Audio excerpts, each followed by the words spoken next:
What's going on, guys? Welcome back to the channel. My name is Alex. Today I'm going to be talking about the new Mackie Mack movie, Arthur the King, which stars Mackie Mack, Mark Wahlberg, And now Mark Wahlberg talks to animals. Natalie Emmanuel, Simu Liu, Juliette Rylance. Over the course of 10 days and 435 miles, an unbreakable bond is forged between pro-adventure racer Michael Light and a scrappy street dog companion dubbed Arthur. As the team is pushed to their outer limits of endurance in the race, Arthur redefines what victory, loyalty, and friendship truly mean. Now, I'm not going to lie to you. I'm a sucker for dog movies. I'm a dog lover. I used to own a dog before he passed away.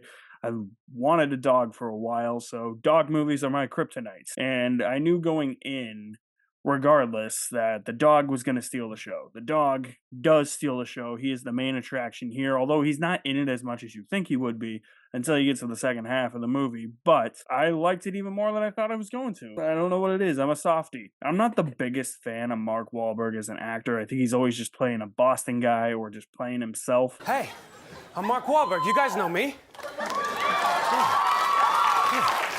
Let's go talk to some animals. There are a few exceptions. I mean, The Departed, yeah, he's playing a Boston guy, but it is by far his best performance.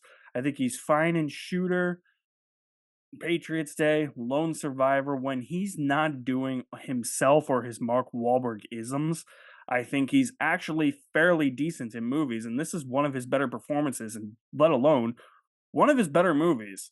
I really liked the adventure that these characters go on, even if they feel like they are as thin as Swiss cheese for characters. With this movie, that kind of went out the window because that's something I would normally criticize. But here, I think I was just enthralled in the different types of stages that they had to do. Like it's hiking, biking.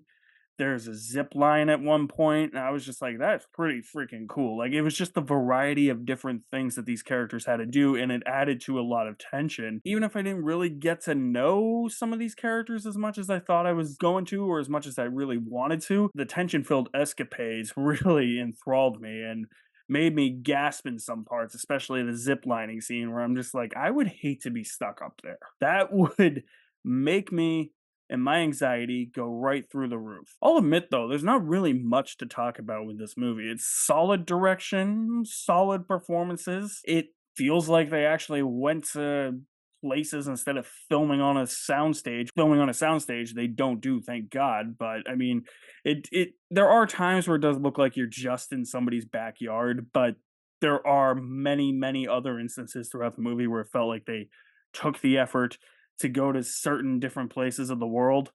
And I like that. Easy in a movie like this to just make the dog a CGI companion. This was an actual dog. Those last 15 to 20 minutes got me. Bring your tissues. I don't know if you want that to be a omen for how this movie ends, but it'll hit you.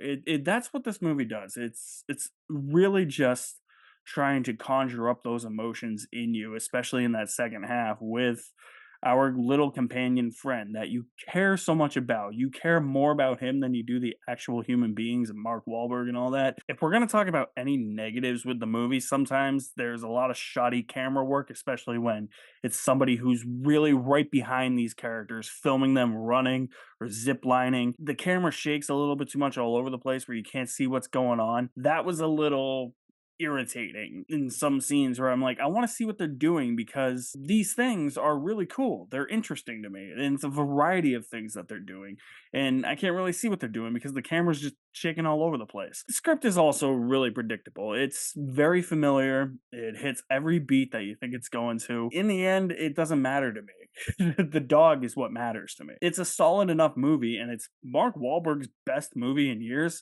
He's really restrained here. I think he actually gives a better than decent performance, and it's one of his better performances that I've seen. When he's not doing his Wahlbergisms, he's fine. Okay, well, it was great to meet you.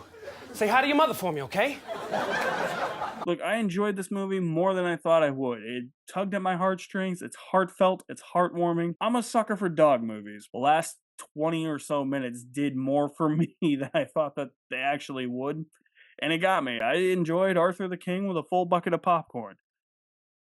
So if you guys have seen Arthur the King, let me know what you think about it in the comment section below. I'll leave my link to my website in the description below as well. You guys are the best. Thank you for watching. My name is Alex Madden, and I will see you at the movies somewhere.